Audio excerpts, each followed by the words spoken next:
Imagina por un momento ser un veterano de la Legión Quinta Macedónica. Has sobrevivido a emboscadas en la Galia, has sofocado revueltas en los desiertos de Judea, y confías tu vida a una sola pieza de equipo, tu escutum. Un escudo de madera laminada y cuero, una fortaleza portátil que ningún enemigo ha logrado quebrar. Pero hoy, en la espesura y la niebla de los Cárpatos, escuchas un silbido antinatural en el aire. No es una jabalina, no es una flecha, es una hoja curva, afilada como la garra de una bestia que cae desde arriba, se engancha en el borde de bronce de tu escudo, lo parte como si fuera yeso y te arranca el brazo derecho de un solo tajo. El pánico se extiende por las líneas de la legión como un incendio forestal. Roma, el imperio invencible, acaba de toparse con su mayor pesadilla. A principios del siglo II, las águilas romanas dominaban el mundo conocido. Sin embargo, más allá de la frontera del Danubio, habitaba una coalición tribal bajo el mando de una mente maestra de la estrategia bélica, el rey Decébalo. Su arma predilecta, la Falx Dacia, desató tal nivel de carnicería entre las filas romanas que los altos mandos se vieron obligados a tragar su orgullo imperial. Los médicos de campaña estaban horrorizados. Las amputaciones y los cortes limpios desde la clavícula desafiaban cualquier protocolo médico conocido en el ejército. Por primera vez en casi medio milenio de conquistas ininterrumpidas, el ejército romano tuvo que detener sus operaciones ofensivas para alterar su armamento estándar. Los herreros militares trabajaron febrilmente en los campamentos para forjar la manica, una manga articulada de escamas de hierro y bronce diseñada exclusivamente para blindar el brazo derecho de los legionarios. Si observas la columna de Trajano hoy en día, verás esta alteración forense tallada en mármol. Tropas sin la armadura en las primeras escenas y tropas equipadas con ella en los relieves de batallas posteriores. Una prueba irrefutable de que un arma de apariencia rústica forzó a la maquinaria más letal de la antigüedad a evolucionar para no ser aniquilada. Para el año 102 después de Cristo, la primera fase de este choque de titanes concluyó. Roma impuso un tratado draconiano. Decébalo debía desmantelar su arsenal, entregar prisioneros y alojar asesores y arquitectos militares romanos en su territorio. El Senado lo celebró como una pacificación total. Pero Decébalo apenas estaba calentando. El monarca Dacio convirtió su aparente sumisión en un programa de espionaje industrial sin precedentes. Roma creyó haber dominado a la bestia, pero el águila imperial había sido engañada. Trajano, confiado en su aplastante victoria inicial, dejó atrás ingenieros, arquitectos y tecnología militar, esperando que Decébalo asimilara la sumisión. Fue el error más grande del emperador. Utilizó a los ingenieros de Trajano no para desmantelar su reino como estipulaba el humillante tratado, sino para convertir su capital, Sarmisegetusa, en una fortaleza de pesadilla.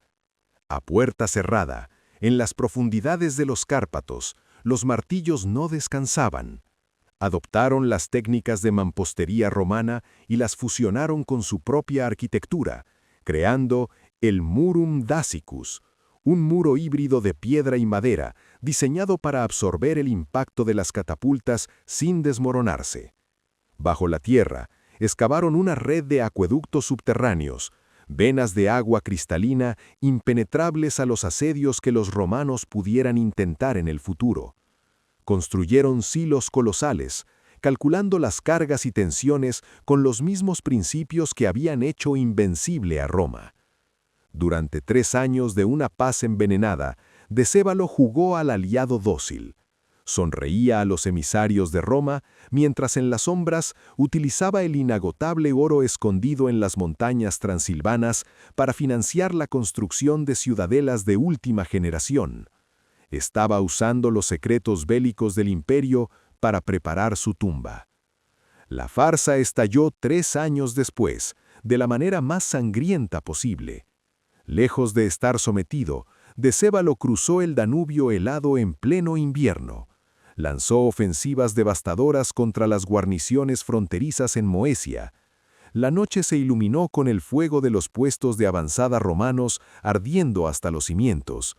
Decébalo no solo atacaba, se burlaba de la autoridad imperial, capturaba a los oficiales romanos de alto rango y exigía rescates imposibles, mientras Trajano atendía asuntos políticos en el Senado. El mensaje que llegó a las puertas de Roma fue letal y claro. El tratado nunca fue una rendición. Había sido simplemente un respiro táctico. Cuando las noticias llegaron a la capital, el Senado enmudeció. Pero Trajano no sintió miedo, sintió una furia fría, profunda y absoluta. Humillado por un rey al que creía haber dominado, el emperador respondió movilizando la mayor maquinaria de invasión y aniquilación que el continente europeo había visto hasta entonces. Más de 100.000 hombres, legiones enteras, caballería pesada sármata, arqueros sirios y tropas auxiliares de cada rincón del mundo conocido, marchando con un único propósito.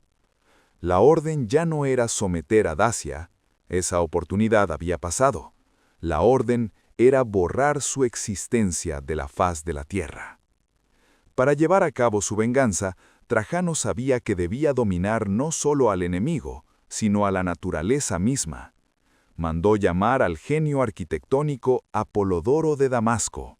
Su misión, domar el imponente río Danubio, la frontera natural que protegía a los dacios.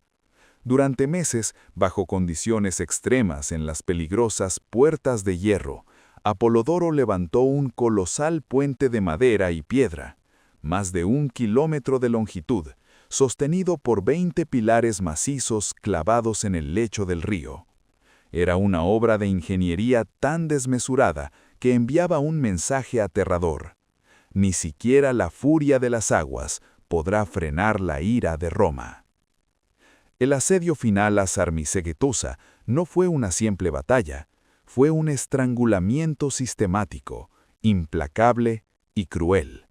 Las legiones rodearon la capital en las montañas, establecieron líneas de asedio dobles, fortificando sus posiciones e instalando escorpiones y balistas que llovían muerte día y noche sobre las murallas. Los romanos sabían que tomar la ciudad por asalto costaría demasiada sangre, así que decidieron asfixiarla. Localizaron y cortaron las tuberías de agua subterráneas que Decébalo había construido.